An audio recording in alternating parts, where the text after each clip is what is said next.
Ladies and gentlemen, welcome. This is the next installment of the ongoing education series that Cyndicate is creating for businesses, business owners, and not just the membership of Cyndicate, but for a larger distribution. As we have begun here now, we're starting to see more and more people come and join us, and we're bringing a myriad of topics to you from a business perspective, based around IT, business foundations and fundamentals, the actual research. Lynn, welcome to the show. And today we're going to be discussing human resources, HR, human capital, what it means to do the care and feeding of the animals in the zoo that your business represents.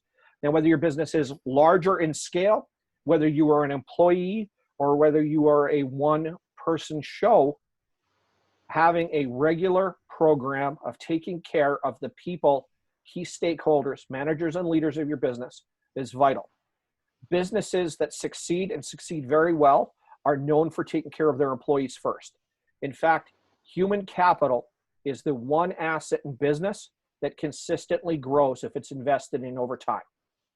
It is the only asset in a business or in any business at all that will give you a higher rate of return consistently over the length of time that you put it to work than any other process or tool you will put into place inside of your business.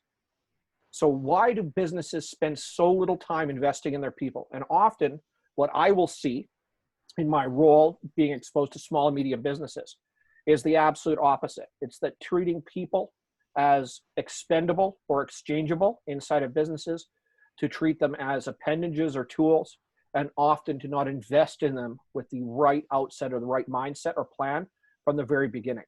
So it pays whether, once more, you are one person taking care of yourself. In other words, you are the golden goose of your business, or whether you have dozens or hundreds of people that would rely on you and the success of the business itself based on key employees, key stakeholders, or people that are vital by function, for you to invest in the care and the long-term development and growth.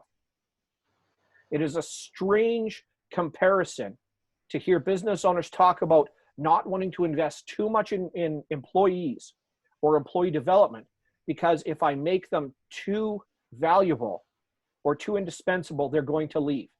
When the absolute investment that we make in people capital inside the business, in other words, investing, doubling down, tripling down, and making sure that employees have everything they need to succeed, often creates the environment where they won't leave. If employees feel challenged, if they feel rewarded, if they feel valuable, and if they feel like they have been heard, those employees in turn will stay and invest long-term. And the amount of return when that kind of people capital is realized, both small and large businesses, expands and can expand exponentially. There's a basic formula in human capital, in the returns for human development when it comes to people and companies growing, that says that if I hire one person to do a job, I'm going to get 1 unit of labor. Now, depending on that employee, that unit of labor, the outcome can be much bigger or much smaller than expected, but that person will be able to, in turn, create 1 unit of labor. And if I hire another employee, that person, in turn, can create another unit of labor. But if I take those two employees and I put them together with the right tools and resources, the outcome from those two people working together becomes 3 units of labor, not 2. If I invest well in 3 employees, that return becomes 5. If I invest well in 5 employees, that return is 8. If I employ and invest in those 8 employees, that return is 13. So a very small company can get an enormous return off of its people capital if they are cared for the right way.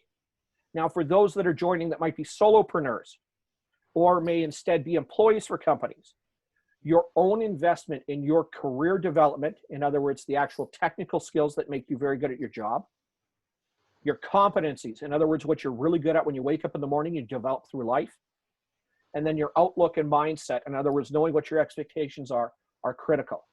We're going to talk about the most essential parts of human resources today, and that's why we have brought Ashley McCarney on with us. Her company is Involvi Consulting. She is a well-noted human resources consultant working with small, medium, large capital class businesses. She works from full cycle negotiation, onboarding, and offboarding, helping employees realize and grow their potentials, and ultimately showing companies how to invest first in their people and then how to get the most out of that investment for companies so that they can develop and grow. Ashley, welcome. Thank you for coming on, obviously with Cyndicate, to talk about human resources and human capital today. And if you can first give us just a tiny little window into your background, and more importantly, what topics our viewers can expect and what will help them develop their own human capital capacity for their business. Yeah, thank you so much for the introduction, Mitch. I'm really excited to be here. Mitch touched on a number of really fabulous topics with regards to HR and how it's perceived in business and how it's really strengthened and utilized in different businesses. And so I'm just going to share my screen here and we will get going.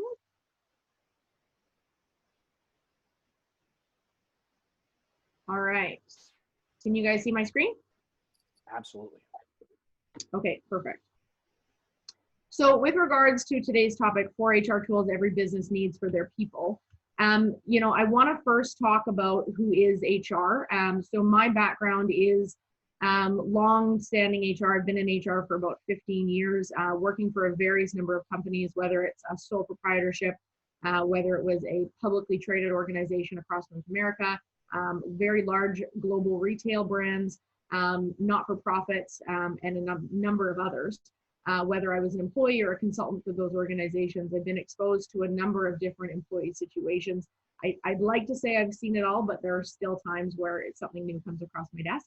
And I've even dealt with a couple of union organizations, which kind of take this conversation today into a whole other realm. So if you have questions specifically about unions, we will touch on it very briefly in one of the slides, but that's usually a separate conversation. And so today, as Mitch mentioned, I run an organization called Involvy Consulting. We are an HR consulting firm working with small to medium businesses, either A, to be your HR. If you don't have enough work for a full-time HR employee, we can come on board as a managed service provider monthly to operate your HR for you. Alternatively, we can just come in and set up the foundation. So employee documents, policies, procedures, and offer letters. And which we'll talk about later. And then we can also do projects that would add to your current HR complement, be it you have a full HR team and they're all at capacity. We can come in and take on those one-off projects that will help move your team forward.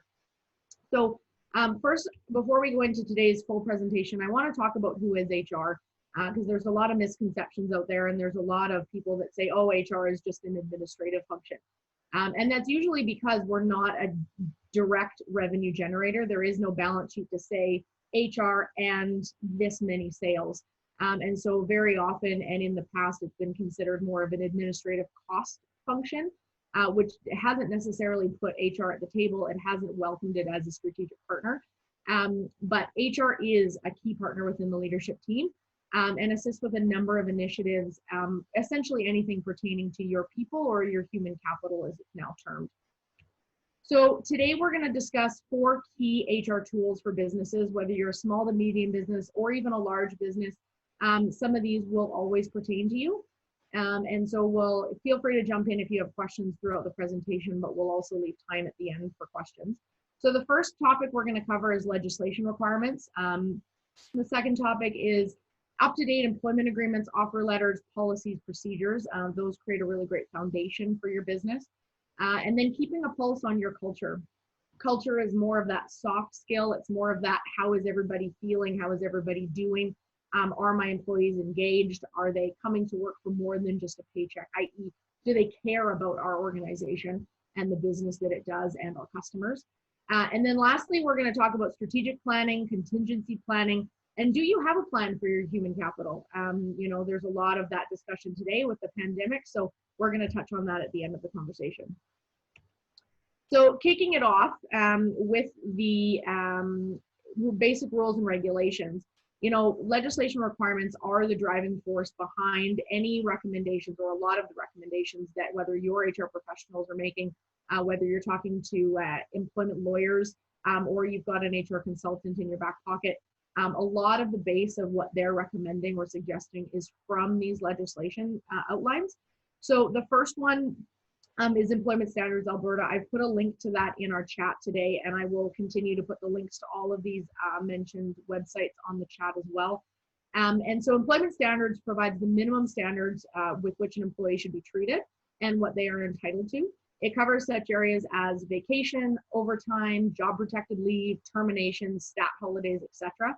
And so as a small business or a solo entrepreneur, it's really important that you understand those employment standards because they are the base. And if an employee doesn't feel like they're treated properly or that we're not following the employment standards, they can make a claim and employment standards can come in, they can investigate, and then they can put forward an order that basically says this is what you're required to do.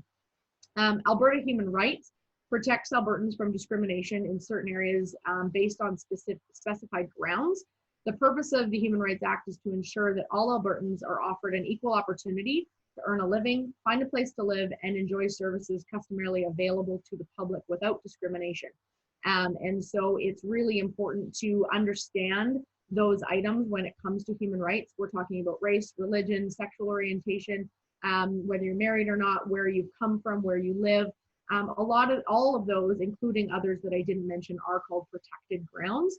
And so they really mandate what you can and cannot ask in an interview, what you can and cannot talk about really on the employment floor or in the office, and really what we can't discriminate against when we're hiring, when we're making promotion decisions, or when we're making termination or layoff decisions.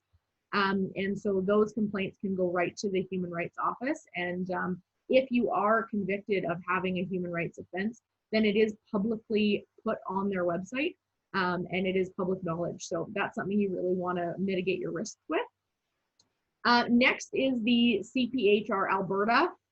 This pertains a little less to employment owners and leaders, but very much so to HR professionals, as they are our designate body. So like accountants have CPAs, things like that. CPHR Alberta is our designate body that all certified human resource professionals belong to. They uphold the ethics and professionalism of HR and ensure that they're held accountable to the decisions that they make. They also provide their members with enhanced competencies and capabilities through training and best practices and experiences. So it's a very good designate body for all of us to learn and professionally grow from to provide our employers and our clients the best service. Next is our Occupational Health and Safety Alberta. So OH&S typically is very close with HR in the past in that within the organization, there are, of course, safety is of utmost importance to the employer and to HR.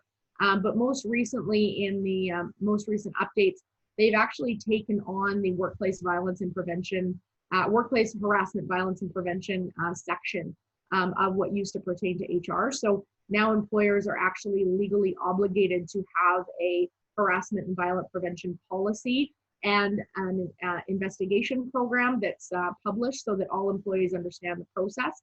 And should they feel they're being bullied, harassed, or there is violence in the workplace, this is now an obligation of employers to investigate or have a third party investigate.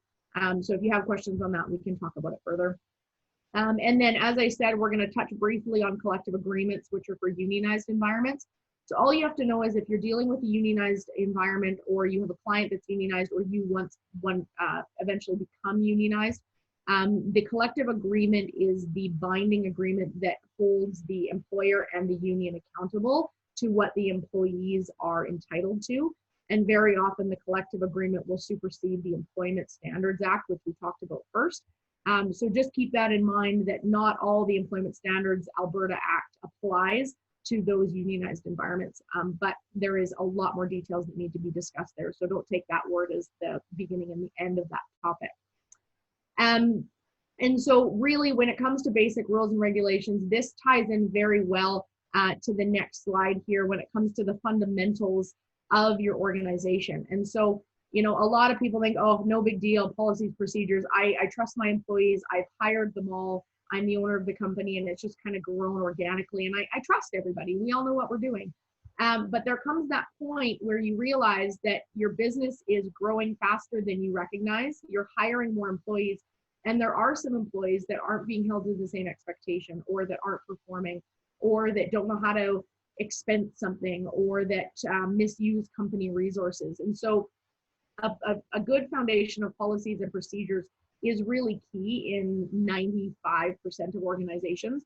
the smallest organization that I've created this program for is 3 people. And so if you're on this call and you're thinking, oh God, I have, 3 people or more, this is definitely something that you should think about having if you don't have it already. And it's important to keep it updated.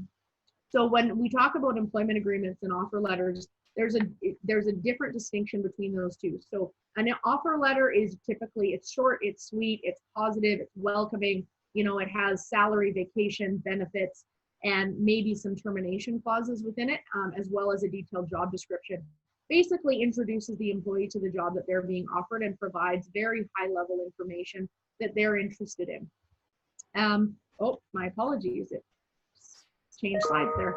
And so that's really important, whereas the employment agreement is really important because it goes through those important top level details, but it also incorporates policies, procedures, expectations. And so while an offer letter can be maybe 2-3 pages long, the employment agreement can be up to 10-11 pages long, depending on how you format it for your organization. And so in addition to an offer letter and or employment agreement, we talked about policies and procedures. You can wrap that up all in an employee handbook, or if it works better for you, you can have standalone policies. Further to what I said earlier, it is important for that workplace violence and prevention, workplace harassment, violence and prevention policy, as well as a few others that are mandated by the governing bodies we talked about earlier, that they have standalone policies within your organization. So just make sure that you're double checking with somebody, or we can help you out with that and what that means in terms of expectations and requirements.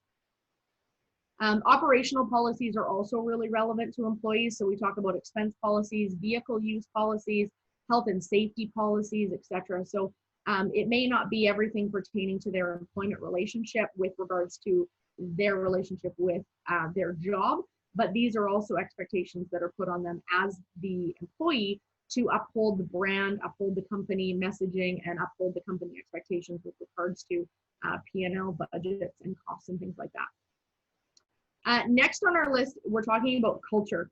So culture can be enhanced. Culture can be enhanced or eroded by a number of factors.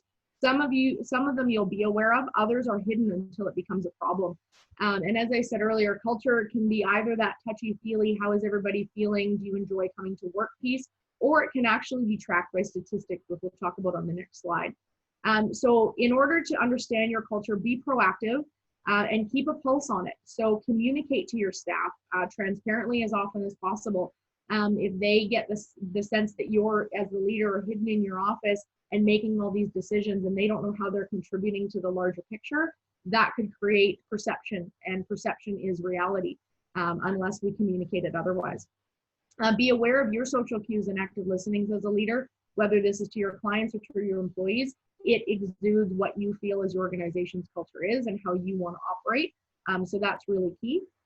Be consistent with your employees. They talk, even if you've asked them not to. We all have confidentiality clauses. We all have don't talk about your wage because it's confidential between you and the employer, but they do talk. And we have to assume that every decision we make, they will talk, even if we've asked them to be quiet. So make sure that behind the scenes, you're as consistent as possible. Be supportive and also gain trust with your employees. I've put here, have a few thermometers. I didn't want to use the word informants because there's such a negative tone there with the word informant. But it's important as a leader to have a few trusted people within the organization that can come and knock on your door and say, we've got an issue, or there's a little unhappy group over here, or the pulse of the organization is very negative. So have those people in your back pocket and listen to them and be open to hearing what they have to say. Further to that, here are some tools that will help gauge your culture more quantitatively than qualitatively. So you can calculate your turnover stats by looking at how many employees you have compared to last year and how many you've lost. You can conduct exit interviews. This is something I would recommend being done by your HR professional or a third-party consultant, just because of the nature of information that you're going to be receiving back. But look at your exit interview feedback. Understand why people are leaving. Look at your absenteeism stats. That can be a direct correlation to culture. Yes, people are absent for valid reasons a lot of the time, but if they're taking all of their sick time at the beginning of the year, or they're you know, taking every Friday and Monday off, or if they're taking the opposite day of a long weekend to extend it all the time, then they don't really have a lot of that engagement for their organization. Look at performance metrics, employee referral stats. So how do your employees refer people to work there? And if there's no employee referrals coming your way and you have open job postings, then ask why. Why are people not wanting to refer people to work here? Do engagement surveys. That's something that we definitely offer with our services here at Involving Consulting. We also offer pulse surveys. Those are more short and concise throughout the year, as opposed to engagement surveys that are done once every 1 or 2 years. And then we also have 360-degree reviews. So ask, you know, if you want a review done on yourself to see how you're doing, you'd ask some clients to partake, you'd ask your employees to partake, and then you'd ask some direct reports to partake, and you'll get a really clear, consistent view of your performance and how you're doing at the organization. Some tools to help your culture and improve it if you find that there are some gaps. Open communication in town halls. Again, communicate to your staff as openly and transparently as possible. Ask for feedback, listen, and respond. Development plans and succession. Work with your employees to see how they can grow and engage them in the business. Lunch and learns, team building events if the budgets allow for it. There's also a lot of really cheap ways to do team building events. And comprehensive total compensation package. And so while this usually comes with a cost associated, it's really important to know that you have the key things that matter to the employees covered if you're going to be spending the money. So look at your benefits, your vacation, your paid time off, the flexibility, and right now is very important is virtual work arrangements and how are we supporting our employees. The next piece is our planning piece. So really important to understand your strategic planning and your contingency planning. Do you have a plan for your human capital? Really important to understand what's going to happen in the wake of a pandemic, in the wake of COVID, and how are we going to have a business continuity plan. So when we talk about strategic planning, first of all, strategic planning is looking at your business and looking at 1, 2, 3, even 5 years out. Where do you want to be? What are some of your key metrics that you want to make sure that you have in place? What are some of the goals that you want to achieve? And then communicate that to your staff. That will engage them with the culture piece. It will also provide them a purpose for what they're doing in their daily work and how it contributes to the larger business. It will also create a really clear path for you, how you're going to spend your money, what you're going to invest in, and where you're going to allocate dollars to. In terms of emergency planning, this is really important when it comes to health and safety. We talk about fire evacuation. What happens in the event of a fire? What happens in the event of a data breach? Our IT team talked about that yesterday. Really important to have these safeguards in place so that your organization is protected and your employees know how it's protected so that they know what to do in the event of an emergency.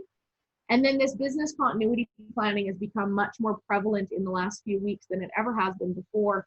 But really talking about in the event of an emergency that happens, how are we going to handle this? How are we going to continue our daily business operations?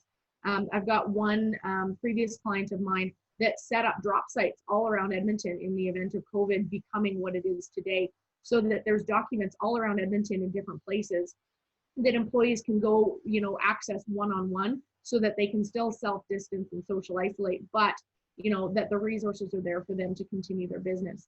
So people are essential, and are they in your plan? How does this affect the people more than the technology and the business and the documentation of your business? What are your people going to be held accountable to?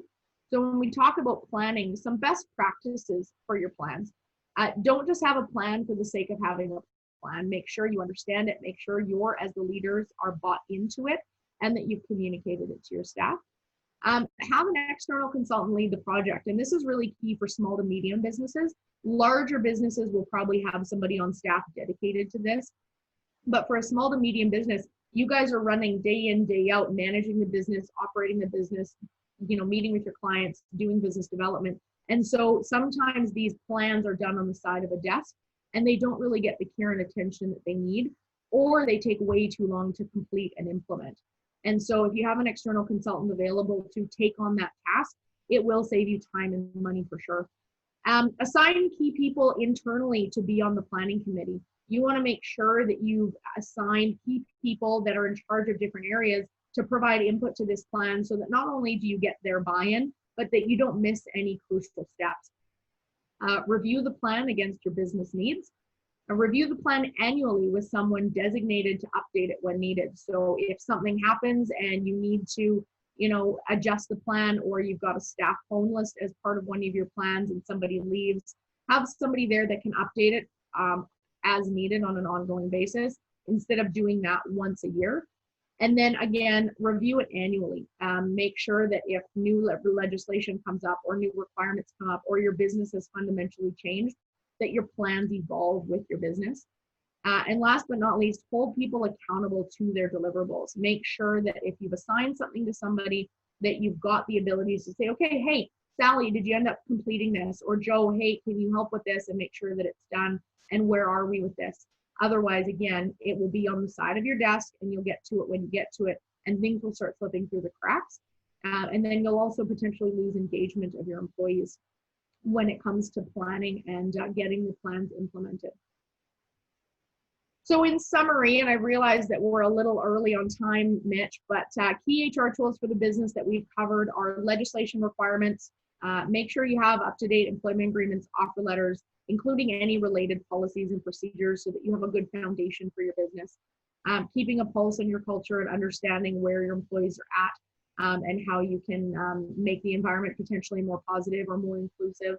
And then really make sure you've got strategic planning on board, you've got contingency planning on board, and you know how to maintain your business through all of this, because that will tie into everything else with regards to policies and procedures. So thank you so much, guys. Here's my contact details.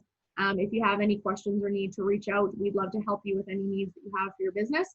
And if we don't have the expertise on hand, we have consultants in our network that will definitely be able to help you out. Ashley, we had one question from Michael already right now, and then just some commentary to bring in us. Wanted to know, how do you manage surveys and stats in the case of a small organization where there's really nothing anonymous?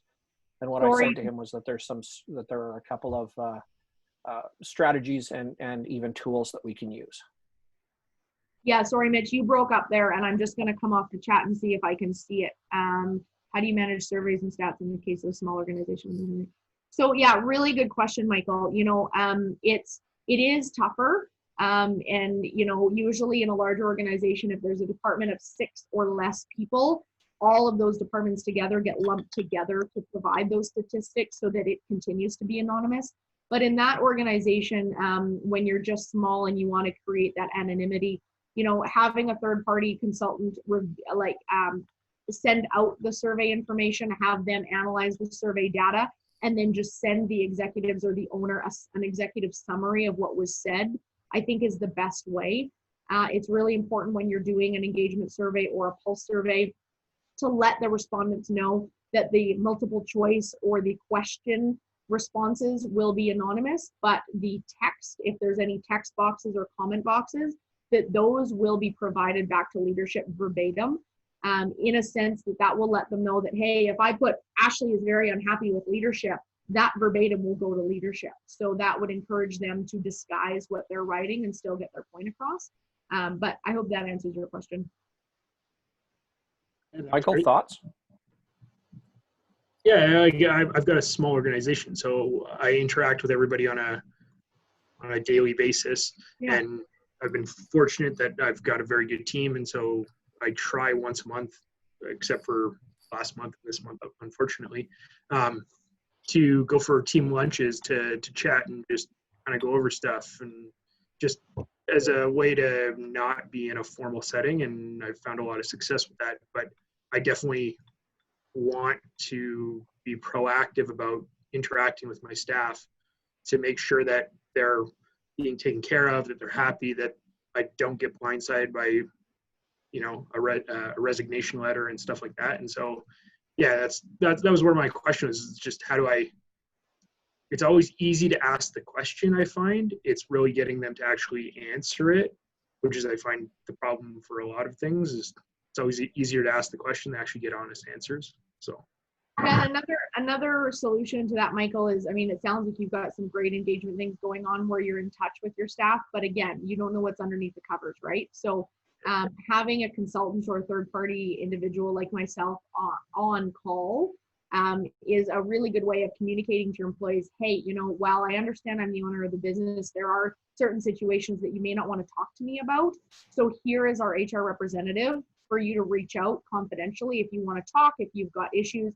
And you can extend that to, you know, do you have issues at home? It kind of like an employee family assistance program, but without the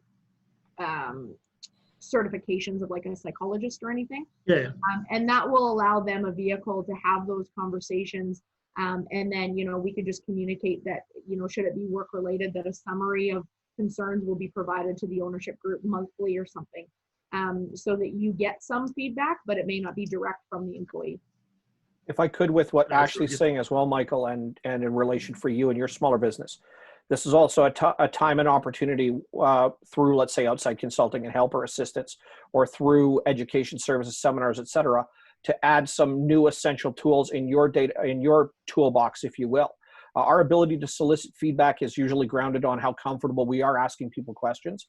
And from a human capital or HR realm, we have to develop a different skill set, a different way of engaging with people. And sometimes that means changing the way we might have one-to-one meetings, have sessions, look for feedback and solicit feedback from people, which means that we will more often than not, be asking questions in the right space, right time, more frequently, holding one-to-one meetings more frequently itself. And then by changing the format, the methodology, we often get to the heart of the matter, or what the actual issues are. A lot of people will be very conflicted between other people, point to other things. So-and-so did this, and I didn't like it, or we didn't succeed because of this reason, or this didn't work because of that, or I didn't have the right resources and tools, when perhaps people were really uncomfortable and didn't feel that they were in a spot or confident enough in their ability to do the job in the first place. And that's really a fairly vague, you know, broad example. But if we change some of our own tool set and look at some of these different outside resources are going to help us collect, analyze, and disseminate that information and give us a much better direct and technical answer. But that also means that from a human capital standpoint, at the very beginning where I said, sometimes we want to look at investing in ourselves, that means that we develop a new set of skills and tools. And then when we use Ashley's services, that helps us to get much quicker to what the problem or challenge is that we're meeting. And then how we're able to recover, bounce back, or respond to it becomes far better polished, and in turn has a far bigger result on business. Helpful? Makes sense. Okay. We also have Shane. As a startup, is there a package available to set things up in an ideal scenario for our business design and needs? Essentially, here's what you need to succeed with HR, or like a starter HR toolbox. Yeah, for sure. So this is one of the services that I offer for those organizations that don't need HR support, but they want that foundation of policies and procedures and things to set it up really nicely. I'll customize a package for any company that needs it, and the prices would vary depending on company size and number of resources needed.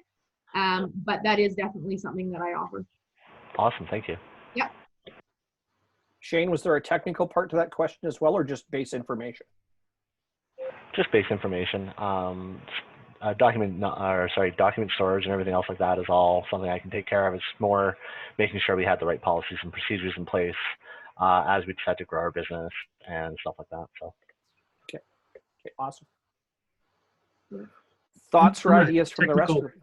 Sorry, go ahead. From a technical perspective, kind of building off of what Shane said, you'd mentioned like employee handbook and policies and procedures and all that kind of stuff. From a simplified standpoint, I guess, like what size would that sort of look like? Like I'm familiar with how safety policies and procedures work. We're a core certified company.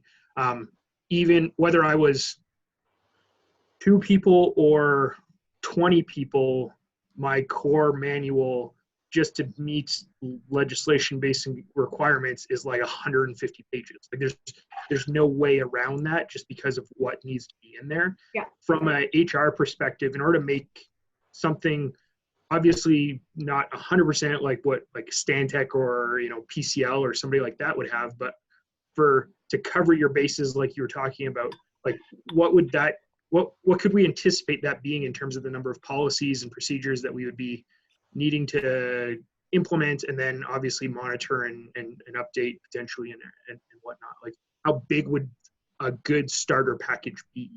Yeah, so I think it depends on a case-by-case scenario with regards to what you're looking for as a business owner. But when it comes to the basics, either an employment agreement, that may just suffice in terms of having just brief highlights of things like vehicle use, expenses, harassment, drug and alcohol. I had one client the other day that wanted a firearm clause put in their policies, and I went, huh? And he lives in the States, and I tried to explain firearms in Canada. He says, well, when I lived in Canada, you know, somebody brought a firearm to work. And I went, okay, then we'll put it in the policy. You know, so it just depends on your individual scenario and what you're looking for. But the long and the short of it, I would probably say the minimum requirement is either an offer letter or an employment agreement.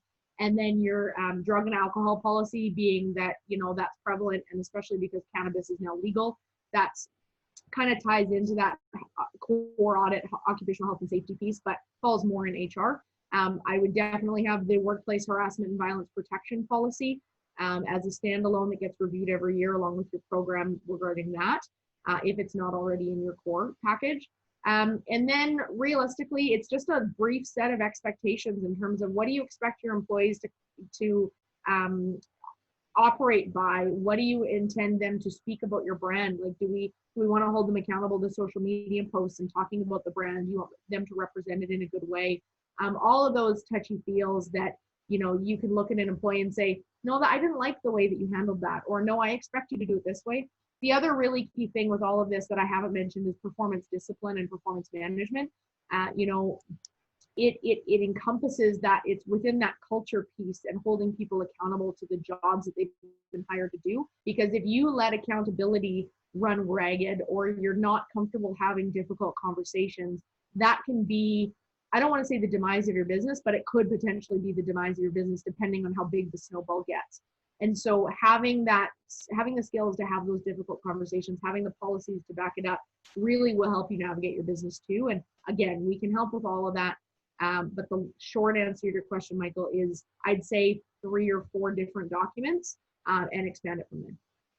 Ashley, may I add to that? Yeah, of course.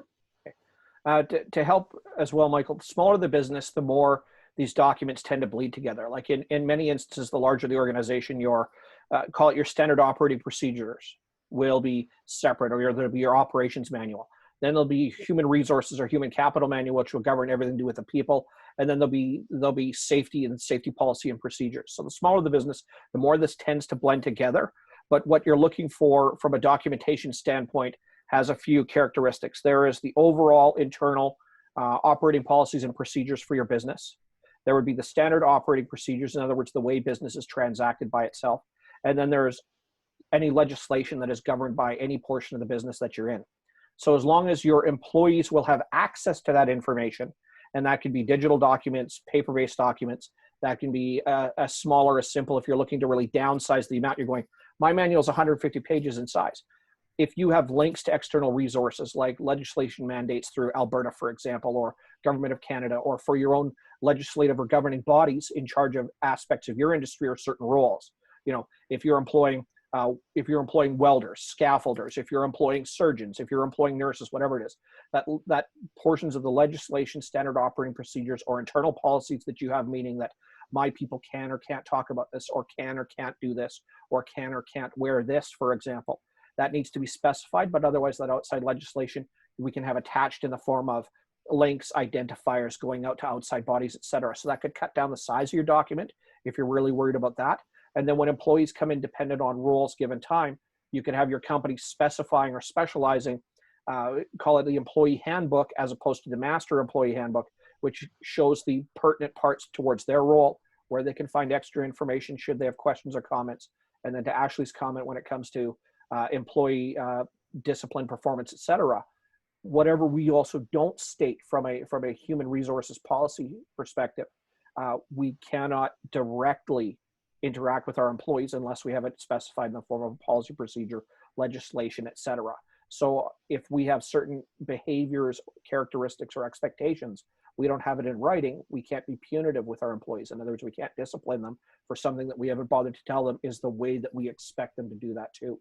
So that can make a document bigger or smaller, but there are ways to condense that by taking those universals, legislation, legality, industry-related material, and making sure those resources are in a spot where everybody has access. In other words, Alberta labor standards, et cetera, human rights policies and stuff like that, and excise that in favor of links and stuff like that. So people are welcome to it, they have access to it, but otherwise we don't need to take up the space to occupy that when they can find it very easily. And Michael, in addition to what Mitch is saying, you know, that's again also really important because legislation is changing all the time. And if if you don't have an HR team that's on the pulse of what's going on, and Alberta, you know, employment standards changes their legislation all of a sudden, if you have it written out in your document, you're going to have to take time and go and update that in order to continue holding people accountable to the proper things. Whereas if you just have the link in your document, people are responsible to going to the most updated information. And then further again to what Mitch was saying, you know, having that concise document for a smaller organization where things bleed together, that's typically where I would see an employment agreement coming into play when you hire somebody, because it covers a lot of those things and it may negate needing the employee handbook right away. So there are options there if you want to minimize the amount of documentation that you have, but still protect yourself. Yeah, no, but I wasn't so concerned about like how many documents. I just like off the top of my head, I don't know like I don't even fathom what it would look like. Like, you know, if it should be 6 documents or 60 documents. Like I was just trying to get an idea of like what that ballpark kind of should be as to like, you know, what would be a reasonable package. Yeah, a small to medium business, I'd say we could do it in 5 documents and under. Cool. Yeah. Anyone else? Comments, thoughts, questions? Human resources is both scary and big and tiny and small, depending on what you need to do.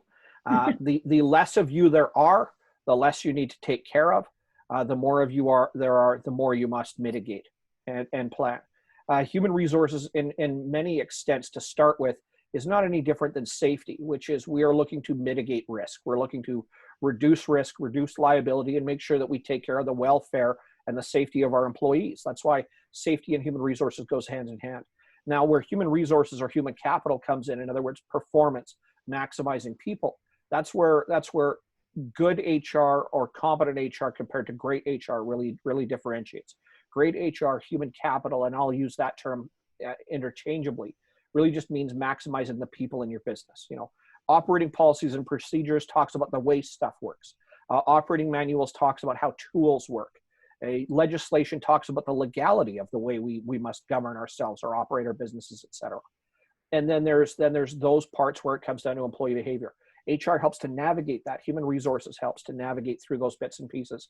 And having access to those resources and that information is a technical skill. It is a thing that chances are, whether you're, again, solopreneur, few employees, many employees, either don't know, don't want to know, but must be aware of and must be conscientious about. So you either need to take the time to invest in learning that technical skill or finding a partner that helps you to leverage and maximize that, or takes the unknown away so that you can do what is necessary, which is the operation of your business. But HR is an essential function, and it must be something that you at least pay attention to critically, and either find the resources and help or learn the practice yourself. Ashley, unless we have other questions, final thoughts. What should people start with? Where should they find certain resources? And what is the best way for them to invoke, or how do you most frequently help your clients? So I'll go in backwards order. So I most frequently help my clients mitigate their risk, close any gaps that they have within their organization and how they deal with their employees, or what their employees understand they're accountable to as an employee of the organization, in a number of different ways. You know, I think in this conversation, we've talked a lot about HR helping mitigate risk, and HR getting you out of hot water, and HR holding people accountable. And I think that shines a lot of the negative HR on the business, but it's really required, right? And when we talk about the positive things of HR, because when I was an HR full-time for an organization, I hated the, oh, I got called to the HR office, am I being fired comment. And that was constant. And it kind of goes with the sense that I'm going to get called to the HR office and I'm going to be fired or I'm in trouble. And we have to get away from that scenario, because HR is there to help. HR is there to improve the business and work with the leadership team to rise up and offer the employees a really stellar culture that they don't want to leave and that they're going to recommend to their friends. So you want to be an employer of choice and you want to have a positive brand within the community, and word of mouth is key. You know, I could talk about terminations and processes for terminations, because onboarding, the way we bring people on, is as important as the way we offboard employees or terminate employees. And so that's a whole other conversation, but your brand and everything is critical to the work of HR. So that's kind of where we help them. And in terms of what we offer, I would say the basics when you're looking at your business is, if you look around and say, okay, yeah, I have a few employees, I sent them an email with their offer letter, and, you know, I'm not quite sure where to go. Then further to Michael's question, further to Jeff's question today, further to Mitch's comments, you know, reach out and at least have a conversation with me or somebody in your trusted network to say, what should I do? Those conversations are free. Those conversations are very informative, and it'll at least make you aware of any major risks that you're open to, according to the legislation that is provided, because there could be fines, there could be jail time. I mean, there could be some serious consequences for not understanding your risk.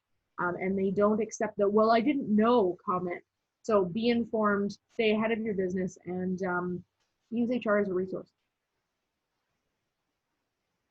I think that answers all your questions, Mitch. It does. Okay, great. Final thoughts from our audience today?